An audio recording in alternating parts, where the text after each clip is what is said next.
wanted to do a little demonstration. We're getting ready for our third or fourth, I can't really remember, but we're doing an empty bowls event for either the third or fourth year.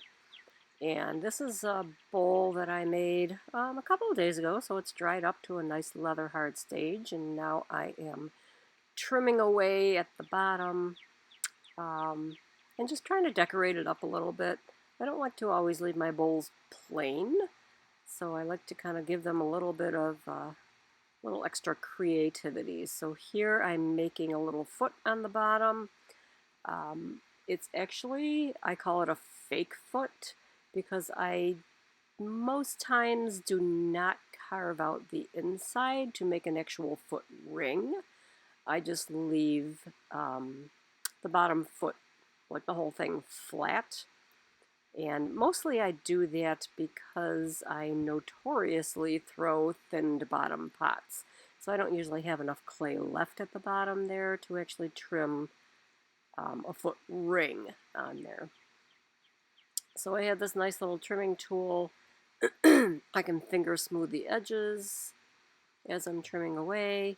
And I like to trim away a lot of the heaviness kind of at where the floor meets the wall of the pot. So this little loop tool, I'm just making two little horizontal lines, and I'm doing that mostly to use as a guide because now I'm going to use that little tiny loop tool and I'm going to carve vertical lines between those two horizontal lines.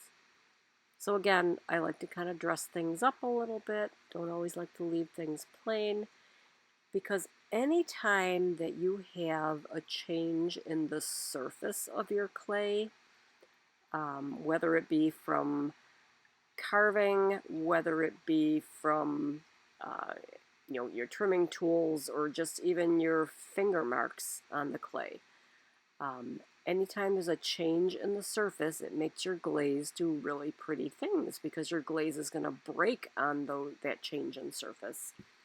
And it will tend to pool in some deeper recessed areas and kind of break and reveal the color of your clay underneath on some sharper edges.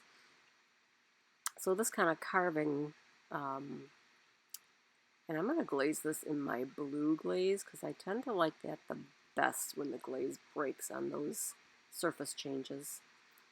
So you can see kind of as the bowl's coming around here, the trimming or the carving that I'm doing almost to the end.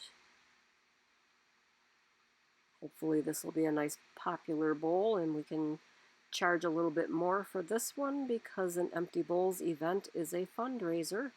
So people come to spend money, and we're raising money for World Hunger Awareness. So here I've carved all the way around the bowl, kind of keeping it between those two guidelines that I initially carved. So now I can back it out of my Giffen grip here that's holding my pot. And I have this Empty Bowls stamp that I'm going to press into the bottom. Kind of smush the bottom a little bit, but that's okay.